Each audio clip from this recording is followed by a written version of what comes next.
চলো আজকে একটা ম্যাজিক হেয়ার টোনার বানানো যাক, যেটাতে কিনা হেয়ার গ্রোথ হবে, হেয়ার ফল কমবে। তো আজকে হলো 30 হেয়ার কেয়ার চ্যালেঞ্জের ডে 2। ফার্স্ট সকালে কিন্তু হেয়ারটাকে কম করে নিতে হবে।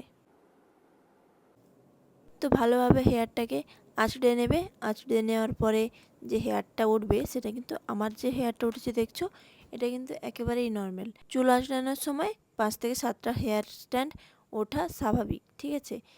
এরপর তোমরা 5 মিনিটের জন্য হেড ম্যাসাজ করে নেবে। তারপরে হালকা একটু অয়েল নেবে, হেয়ার লেন্থে অ্যাপ্লাই করে নেবে। নেক্সট একটা প্রোটেক্টিভ হেয়ার স্টাইল বানিয়ে নেবে। দেখো আমি এখানে একটা হেয়ার স্টাইল বানিয়ে নিয়েছি, তোমরাও কিন্তু এভাবে হেয়ার স্টাইলটা বানিয়ে নেবে। তো প্রোটেক্টিভ হেয়ার স্টাইল তো আমি বানিয়ে নিয়েছি। সকালেই কিন্তু এই হেয়ার গ্রোথ টোনারটা আমরা বানাবো, তাহলে দুপুরবেলা ইউজ করতে পারবো। ফার্স্টেই 1 গ্লাস জল নেব, তাতে কালো জিরে এবং মেথি দানা দেব, সাথে 4টে লবঙ্গ দেব। 5 মিনিটের জন্য ভালো করে ফোটাবো, ঠান্ডা হওয়ার জন্য রেখে দেবো। ঠান্ডা হয়ে গেলে ওটাকে একটা স্প্রে বোতলে ভরে নেব। আমাদের হেয়ার গ্রোথ টোনার রেডি। এটা রাত্রে ইউজ করার দরকার নেই, দুপুরবেলায় ইউজ করো, কারণ অনেকের ঠান্ডার ধার থাকে, মানে একটুতেই ঠান্ডা লেগে যায়।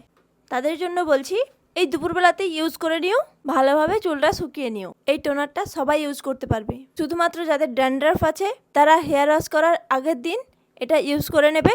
এই হেয়ার টোনারটা পুরো স্ক্যাল্পে দেবে আর হালকা করে ম্যাসাজ করে নেবে। এভাবেই পুরো স্ক্যাল্পে স্প্রে করতে থাকবে এবং ম্যাসাজ করতে থাকবে। লাস্টে একটু ভালো করে ম্যাসাজ করে নেবে, জাস্ট 2 মিনিটের জন্য। আর এই হেয়ার টোনারটা তোমরা ফ্রিজে রাখতে পারবে 7 দিনের জন্য।